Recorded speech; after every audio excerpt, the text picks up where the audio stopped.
Welcome to the Timo Show with your host, Tyler Munson.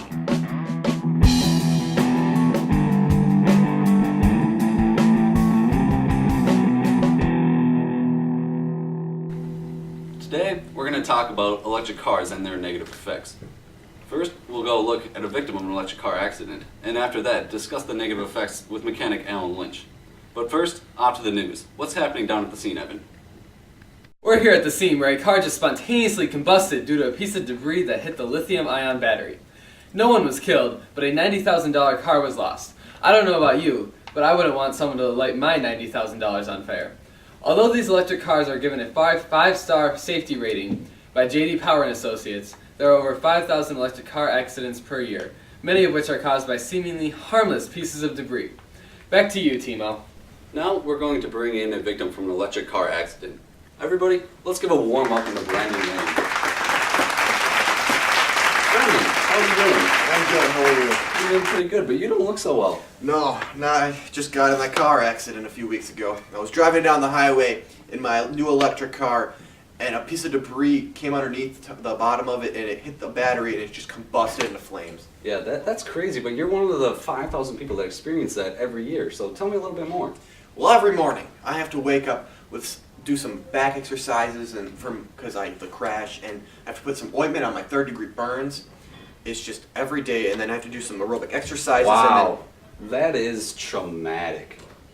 And on to our next guest. Let's bring in certified mechanic Alan Lynch to share the woes of electric cars with us. So our next guest in the studio is certified mechanic Alan Lynch, here to tell us why electric cars are bad for the pocket and for the road. Alan, tell us more. Well, electric cars can cost 50% more than their combustion counterparts.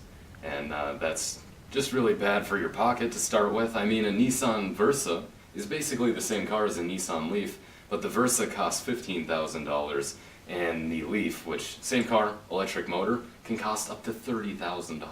Yeah, I could not find myself spending that kind of money for the same car. Exactly, especially when with that electric powertrain, you can only go 100 miles maximum before you have to recharge, and that recharging can take up to 8 hours. I mean, what are you going to do while you're sitting around for 8 hours? Well, I can tell you, I could host a car show. You know, that sounds a lot like what we're doing right now. Are you charging an electric car out back? Most certainly not. Yeah, me neither. Terrible idea. And adding to that, lithium-ion batteries that are used to charge today's electric cars are not safe, as we saw with our previous guest, Brandon, who looks like he's in a bad place right now. So what happens is road debris can just get underneath the car, hit the battery pack, boom, car is on fire. Not a good situation.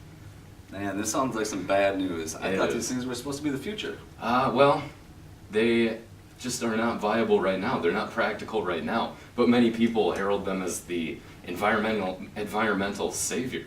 But the problem is that the electricity that is using to power them cleanly is actually coming from CO2 burning sources, like coal generators.